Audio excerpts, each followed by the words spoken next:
So I'll be making some coffee. Now this is all a bit, how do you call, improvised.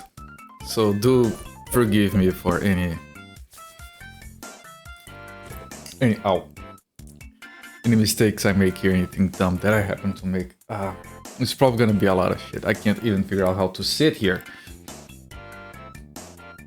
Alright. First of all, the coffee itself. This is a Specialty Coffees Association score of 85 plus, which puts it in the excellent range. Making this one, it's very Brazilian. And as you can see here, it was roasted 2 weeks ago, so it's very fresh. You want it to be fresh. The first thing you want for having good coffee is for it to be fresh. Stop what you're doing to see the special coffee. Yes. Welcome, Itagi Skydrone. So this was roasted 2 weeks ago. Because we found this place in our town, I go... Like, they sell to the entire town, but we go to the actual place that roasts it. The guy goes in the back where they just roasted the coffee. Like, they sell 2 days after roasting it. Now, the coffee literature sometimes doesn't agree with, like, when the coffee should be had. Like 2 days is like the minimum. Some people think you should wait 2 weeks. Some people think you should wait 4 weeks. People that roast these think 2 days is fine. But yeah, fresh coffee. Zigzag placemat towel. It's a small towel, like if I need to dry stuff up. So this is the coffee. This is Catuai Vermelho from the south of Minas Gerais, which is a Brazilian state that plants a lot of coffee. And this, of course, is coffee beans, not ground coffee. They do sell ground coffee if like you can't grind it yourself. Right, no. It's very important to store your coffee properly. You should store it in a place that doesn't get any light. And you should try to keep it as sealed as possible because, you know, it's going to release some gases and it's going to oxidate, all that stuff. So I use this, I got this as a gift. It's like a vacuum container. If you pump this, you take the air out. So if you press this little button, it makes this sound. So, you know, it lets the air in so we can actually open the thing. It's like a reversed pressure cooker. Now, I want you guys to see the glory of the color of this coffee. It looks so good on the camera. Look at this. Look at this gloriousness. All coffee is gassy, Tiger Skydrone. Look. You guys have no idea how good this room is smelling right now because of this. I just opened it. Speaking of gassy coffee, that's something that is very interesting if you're not aware. When coffee gets roasted, it gets trapped with CO2. Like, CO2 gets trapped inside it, and it's good and important that it does that. It helps preserve the coffee. When you grind it, it releases some of it, but some of it stays stuck with the coffee. Now, if you buy pre-ground coffee, it doesn't matter. But if you grind it yourself, that CO2 is gonna be stuck to the ground beans. And because of that, it's going to interfere with the absorption of the water by the coffee, which you want to maximize as much as you can. So there is a step on the coffee making called blooming, where you put water in it and you let it sit for like 50 seconds. So the CO2 escapes, so the rest of the pouring works properly. I'm doing pour over coffee. I'm gonna start, I have an electric kettle here, a gooseneck kettle. I'm gonna start it. I'm gonna set it to 95 Celsius because this is a medium roast. And medium roast asks for 95 Celsius usually. If you have a light roast, you should go to 98. If you have a dark roast, you should go to 92 or thereabouts. You can play with it as much as you like. If you guys do that sort of stuff, of course. I really, this is one of those hobbies that you start getting fancier for no reason, but then you realize that every little bit makes it taste a little bit better. So it's like I told like these people who visited, like, I know it's too fancy, I know it's a lot of work, but it tastes good. What can I do? Now this coffee, this is specialty coffee, so it is more expensive than regular coffee. Worth it, yes. But this costs $14 a pound. This is how much I paid for this one. It is the best coffee I can get. So it is technically the most expensive, but it's still $14 a pound, so it's not unreasonable at all. It tastes good. Now for grinding it, I'll be using a relatively cheap Timor C2 grinder.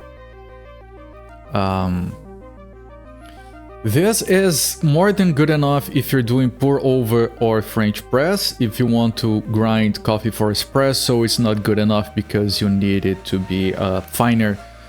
And this is not good for very fine grinds. For everything else, it's perfect. I've had this for a few years, it's serving me well. It disassembles completely for cleaning up. You've never put work into it. I didn't used to, but the more I started to, the better it started to taste. And now I can drink my own coffee without sugar because of how good it tastes.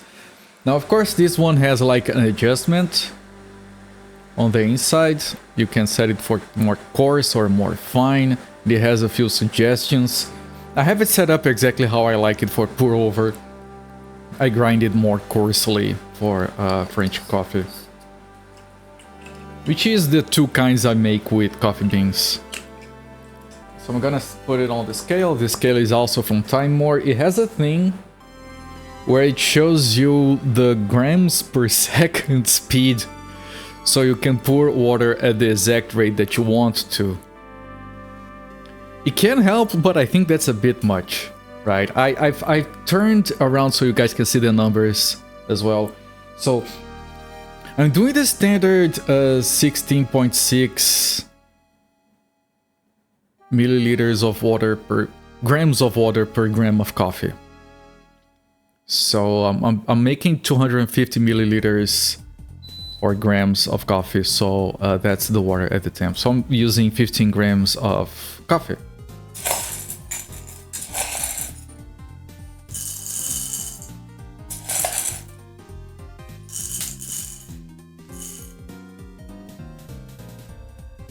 As you can see, it's perfectly 15 grams because I know exactly how this thing works.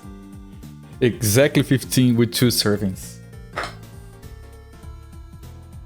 It's perfect. Well, now it's perfectly 15. So of course I pump it to keep it preserved for next time that I make coffee. But let me set this stuff away just to get some space in here.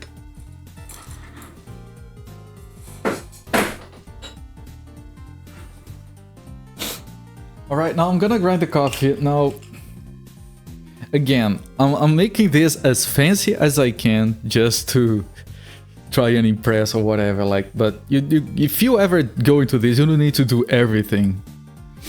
But here's the thing, when you grind coffee, you traditionally want to grind it like this, like vertical. But this is like a entry-level grinder. So it can't produce too many fines, which is like, you know, between the coffee that is ground at the exact size that you want, there might be some particles that are too fine, and that can make your coffee a little more bitter.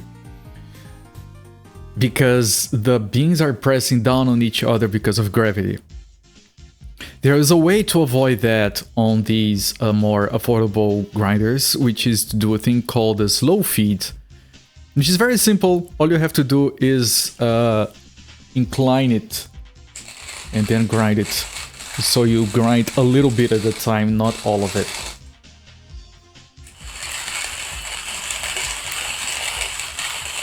And you shouldn't do it too quickly either. Like, there's a certain speed. Technically, you don't want to heat up the coffee beans at this point or something. God, the smell.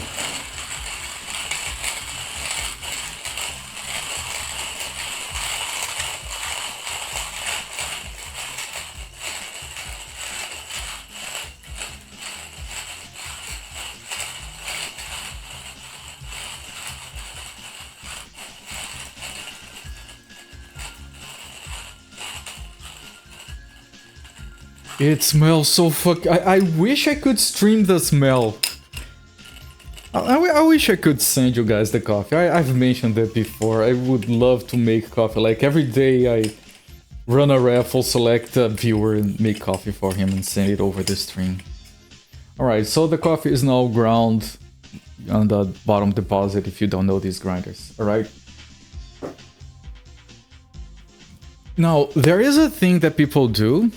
Smell stream when I wish I could. There is a thing that people do, which is wash the filter. I'm not gonna be washing the filter. Right, usually they say that you can do that to like clean the filter and pre-warm the dripper and remove the impurities and some of the smell and taste. But recently because of course there are YouTube channels focused on that, recently people did like a double blind test and they didn't notice any difference with pre-washing or not. So I'm not pre-washing anymore and I haven't noticed a difference, it's less work. Also, my dripper doesn't need preheating, I'll show you guys why in a moment. Now, I'm using a Hario V60 filter. Those use conic filters, so if you're not familiar, they are shaped like this. At least down here, it's way more common to have ones that have like a flat bottom. This one is just conical. Right, and this, there isn't much of a difference, we just get the cheapest one that is of some quality, of course. But some people argue that these brown ones are better because they are not bleached. I think I don't notice any difference, personally. So I use whatever is the cheapest one to find. Germany might have actually overtaken the US in importing Brazilian coffee beans this year. Yeah, we have been exporting to other places and it's cheaper for us. Like, the amount of money we're making in exports after the tariffs has increased and our stock markets have gone up. So I guess we're being punished pretty harshly. I don't know. Now, I want to talk to you about you guys. Okay, this is the picture I'm gonna be using. It's a simple picture, came with my original Hario V60 set, but I want to show you guys the dripper.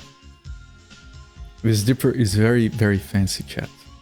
You want to see fancy, this is a fancy dripper. This is a Hario V60, but this is a Sweden model. Look at this thing. Look at this. If this isn't a portrait of fanciness.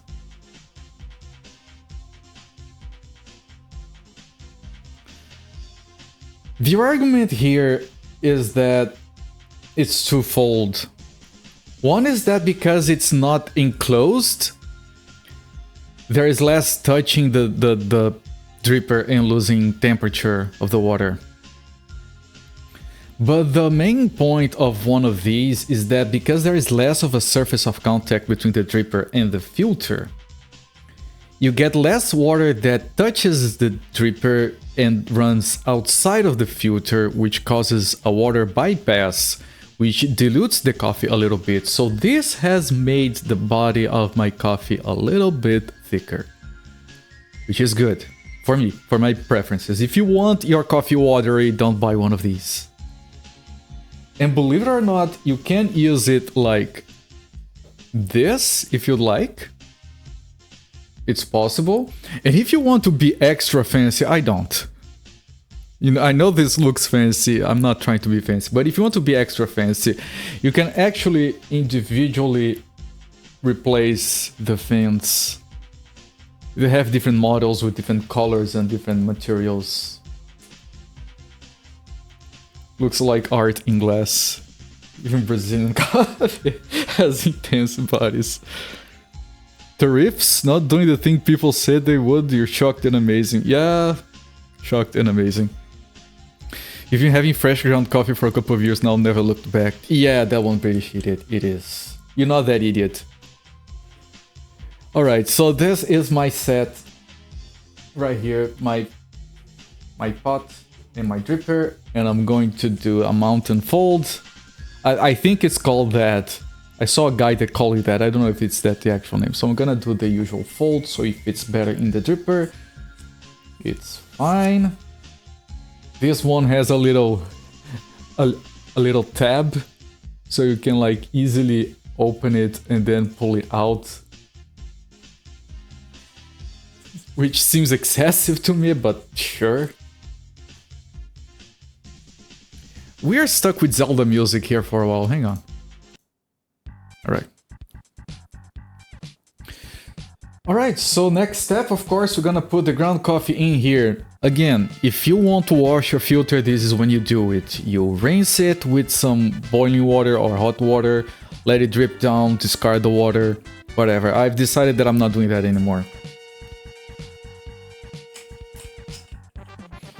You have your moments, now you really want a cup of human motor oil. We have that, like...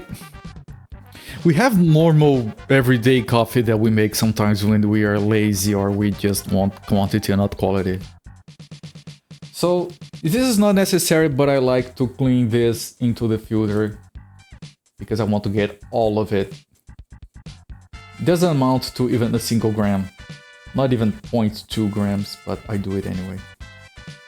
Because, chat, making coffee is a ritual. It's supposed to put you at ease. It's supposed to be a zen experience. You do the same thing over and over again and you make it everything repeatable so you get the same results. And yeah. Making coffee is fun. I find it fun. Like the end product is a very important aspect of it, of course, but I like the process. Alright, now I'm gonna dump the actual coffee in.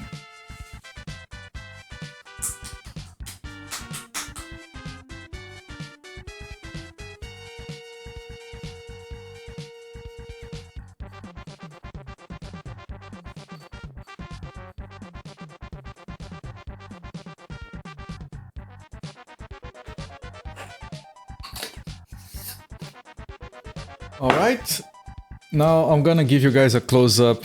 This is how good the goddamn thing looks.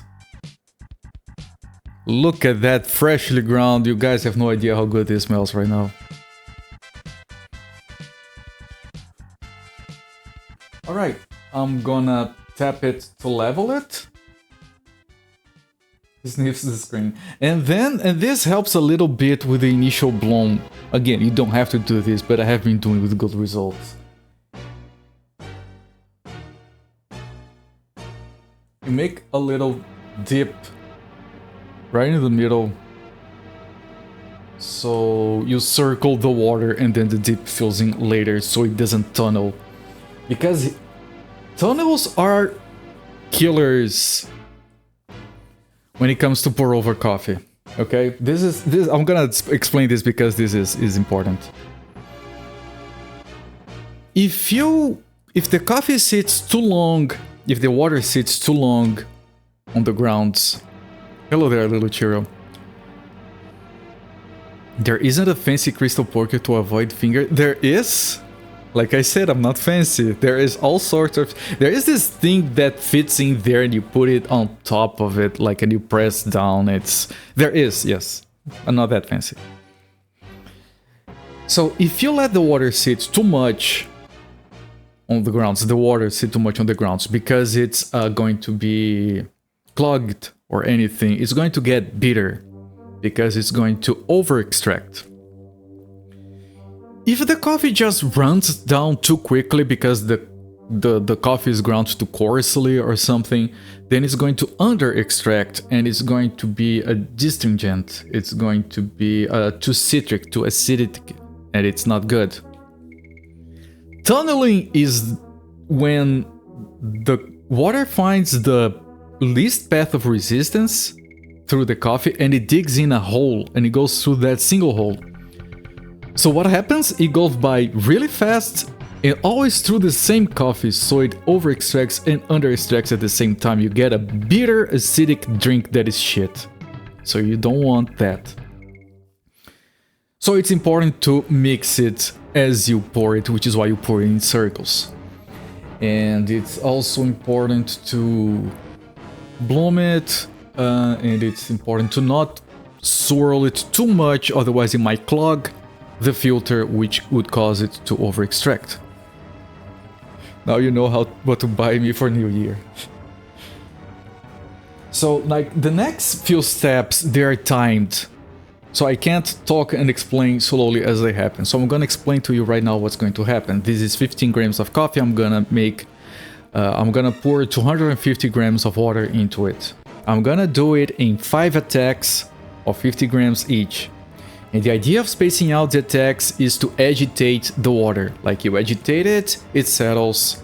Agitate it again, it settles. So you get an even distribution and you avoid over extracting or under extracting anything.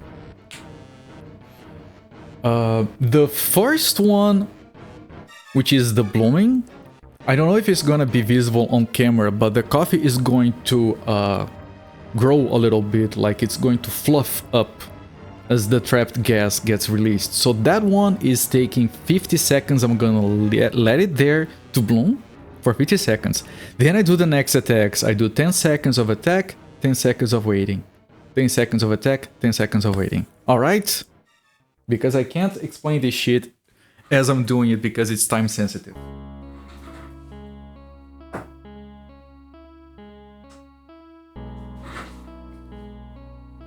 Alright, here comes my water is at 95 Celsius, which is the temperature for medium roast. And like all of this is for me. If you ever follow these instructions, do make adjustments for your own taste. I've been making coffee like this for years now.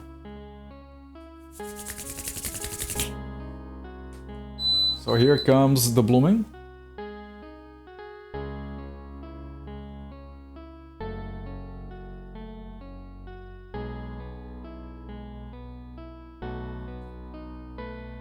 You give it a little swirl.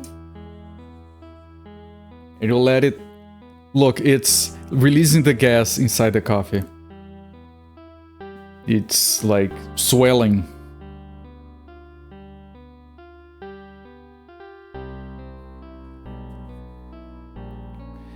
And because this is very freshly roasted, when I do the second attack, it's still going to be... It's going to look fluffy. It's amazing.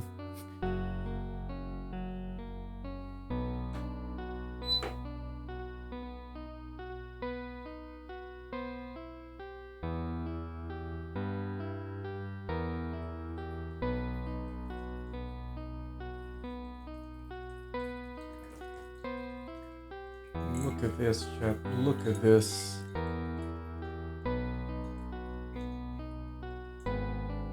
Next attack.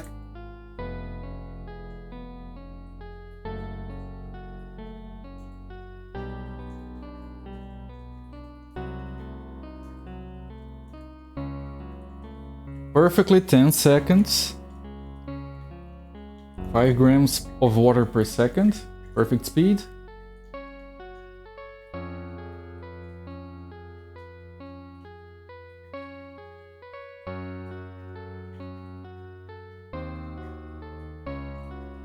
Perfect. I missed by 1 second. It's fine. It's not gonna ruin the coffee.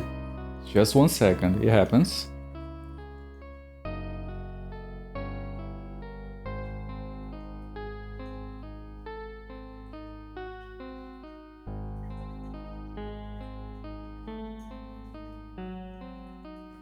And now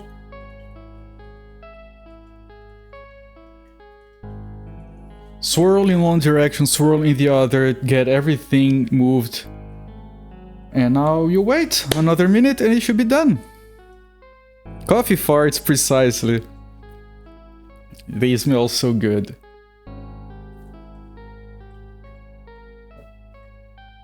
And I didn't even make a mess. I was so prepared to make a mess here. Olympic gold medal in coffee pouring lost by 0.3 of a second. Yeah.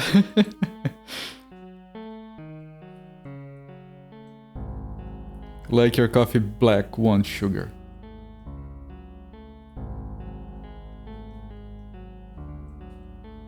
And it's finishing draining right now. And it doesn't look too good on camera necessarily. But it's very important for some people that it doesn't look like mud. Like you can see the coffee properly drained without getting all too mushy together, so to speak. And that's it. I'd be so upset if I stained the beautiful towel. My wife got me this towel specifically for the coffee. Right, and I stole one of her mugs. For this is her cat lover mug.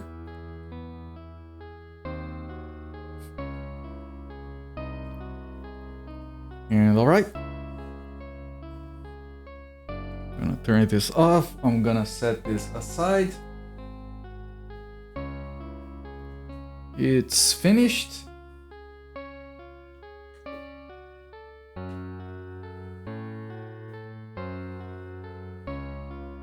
Very good mug, yes. It has a bunch of cats.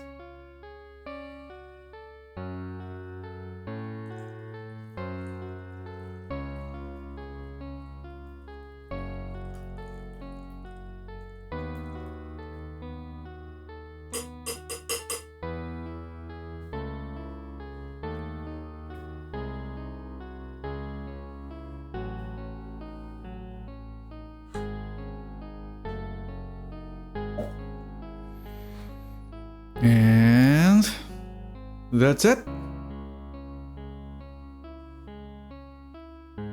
Cheers.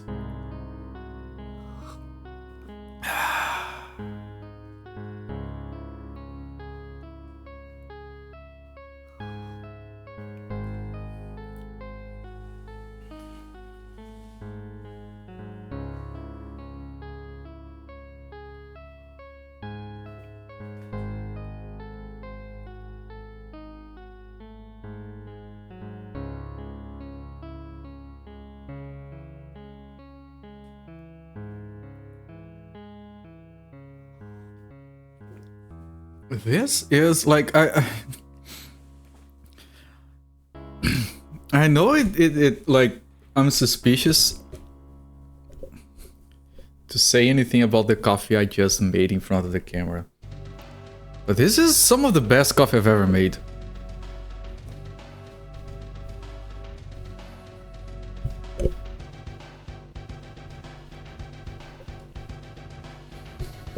And it's really cold, so it really hits the spot. Like, it's cold right here. Most artisanal pee in about an hour.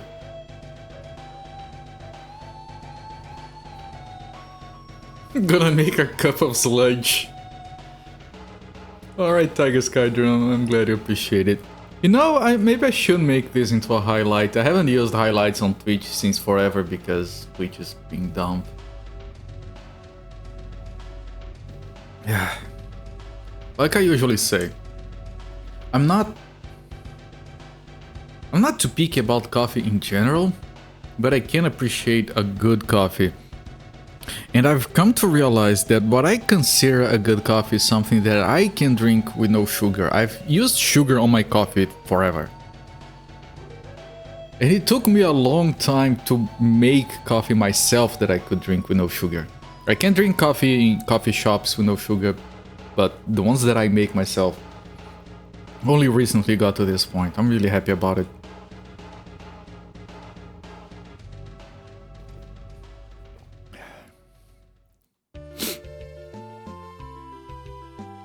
Hello there, Abstractism. How goes the game? You just missed 30 minutes of exquisite artisanal coffee making.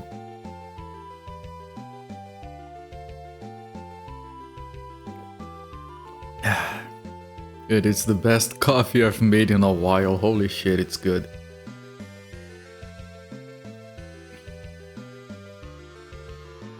Welcome in, my friend. How's it going? It's pretty late. The filter holder. Borrowed from Galadriel. Yeah, this fancy thing here. It's very fancy. There is a reason it's like that. I assure you it helps.